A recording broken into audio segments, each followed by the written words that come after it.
Hey, it's Salvador Brigman. Welcome back to the Crowdfunding Demystified YouTube channel. And today I want to talk about 3 simple and effective tools that you can use to supercharge your fundraising when it comes to your nonprofit fundraising activities. We're going to get into that today.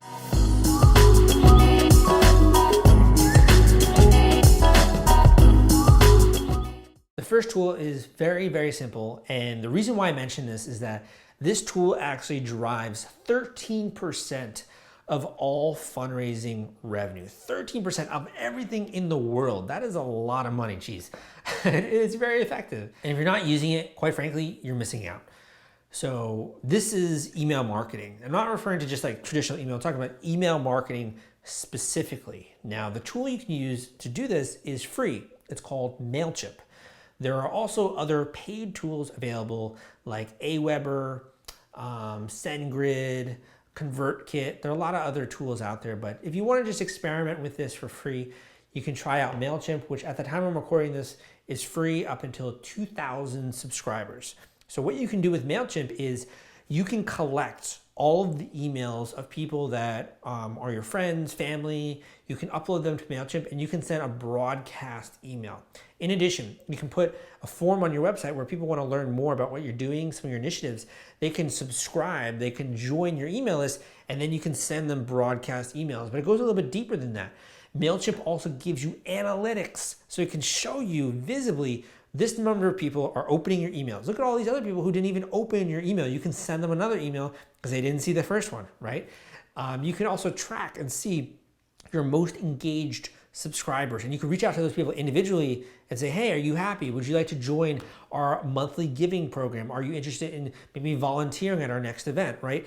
You could also see visibly the number of people that are clicking the links in your email. So it's a very good tool, not only for managing a database of people, lots of emails and sending them out and doing it automatically, but also for getting really insightful data into your donors and understanding how engaged they are.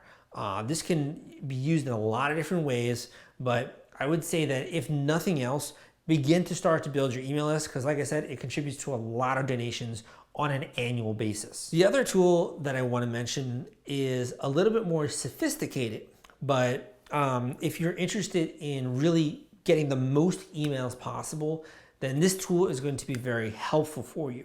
And that's going to be lead pages. So lead pages is what you can use. It's a drag and drop builder for assembling specifically landing pages that are optimized.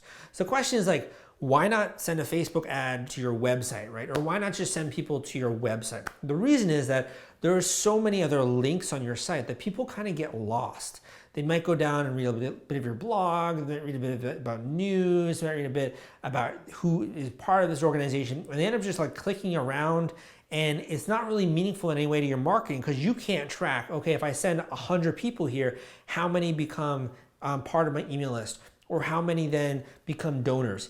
It's hard for a marketer to track things when there are so many variables, right? So what Lead Pages does is a drag and drop builder where you can create very nice looking optimized opt-in pages where you can have a video or you can just have some text and some images and show people the value of becoming a subscriber. So maybe for updates or something free you're giving away, maybe you're giving a report that you collected about this particular in-need demographic, maybe the need for, let's just say, women's education in the third world, and like this report that you created through surveys and such, and you're giving it away. All people have to do is give away their name and email address to access that report.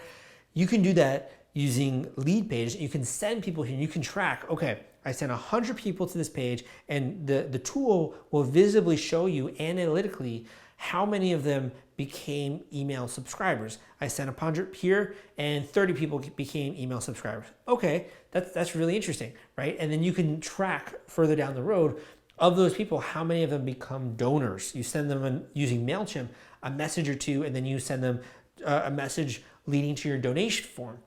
And then you see, look, of those 30 people, a third of them, 10 of them became donors, and they gave at the $50 level. Well, that's $500 in nonprofit fundraising revenue. And you spent, let's just say, $100 to send 100 people to that page. Well, it makes a lot of sense that I'd do that transaction again. I would pay $100 to send 100 more people to that page, and I get $500 more in fundraising revenue. But you can only determine that if you're using those two tools that I'm talking about. The third tool is one of the most underutilized that I see in the nonprofit industry, and that's the idea of a pop-up email subscribe button, where someone goes to your site, right? And after a couple of seconds, maybe 5 seconds, 6 seconds, there's a pop-up that says, hey, do you want to learn more about this initiative? Or hey, do you want to get access to this free guide that we put together? Or do you want to stay up to date with the ways that we're impacting the world? And all they want is your name and email. That functionality is so easy to implement, and just in my own work, it will see probably a 4x, if not 5x jump in the number of people that become an email subscriber for you. And rather than just thinking about email subscribers like someone who's interested in your message, those are potential donors. You have their contact information. You can send them communications and emails. You can move them on this little continuum to then become a donor of your organization. So that's why email is so important, why it contributes to so much funding revenue for nonprofit organizations. And this little tool is called Opt-in Monster. So just go and grab a copy of Opt-in Monster and then install this little code snippet on your website, and all of a sudden you can have a pop-up where people will see and be able to opt in to your website to get updates. Like, to me, it's just a complete no-brainer. And in addition, like with the other tools, it will give you analytical information regarding how many people see that opt-in message, on what pages do you want to load that opt-in message. So maybe you don't want it on your homepage, but you want it on your blog page, right? What is the percentage of number of people that actually do become email subscribers and opt in? And you can see whether or not it's working for you. And let's just say, for whatever reason, it's not working for your organization, or you're not offering the right thing. You could try up offering something different, changing up your messaging. If it still doesn't work, really easy to just uninstall it, right? If you can see the tangible result. And that's one of the hallmarks of what I like to do with my work, is show you tangibly, is this working? Is it not working, right? So MailChimp, you can see people are joining your email list. There's a certain number are opening it. A certain number can become donors. A certain number are clicking your links. You can visibly see that. It's quantitative data. Well, lead pages, same thing, quantitative data, seeing how many people are opting in to become an email subscriber with a specific page that you set up, which you're then sending them to, right? Same thing with Opt-in Monster. You're seeing what pages it's loading on. Is it effective or not? Are people opting in? And from a more informed scientific, I would say, background or more scientific perspective, you can decide whether or not that is a good fit for your organization. But regardless, if you know what you're doing, emails can 100% translate into donors at a much higher rate than social media in many cases. So if you're interested, I'll link up in the description the links to all of those tools. And also, if you like this kind of like practical, bare bones approach to fundraising and you want more content like this, I have a great book out there, Nonprofit Fundraising Hacks, which goes through some of the psychological mechanisms, triggers, and tactics for raising more money from potential donors, as well as a lot of these tools that you might not know about, which can really accelerate the process of growing your fundraising revenue, as well as making it so it's hella efficient. Like it's really efficient. You don't have to spend as much money or spend as much time. That's what tools are meant to do. That's why human beings created tools. It's to accomplish jobs. We didn't create a hammer for it not to do a job. It doesn't just like look nice and look pretty, right? Like it can if you design a really nice hammer. But at the end of the day, it's a tool. It's meant to be used for something. It's meant to cause a result to happen.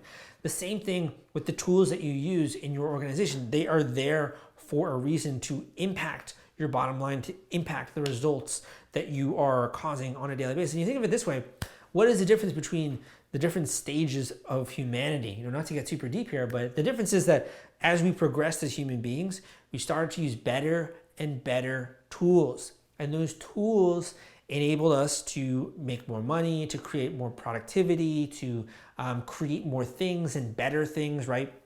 To manufacture more quality products. So your tools are directly related to the degree to which your organization is innovative and the quality of the experience that you can deliver as a nonprofit organization. If you're just a normal human being and you didn't make any use of the tools that we've created as a human race, you know, things like a car, right?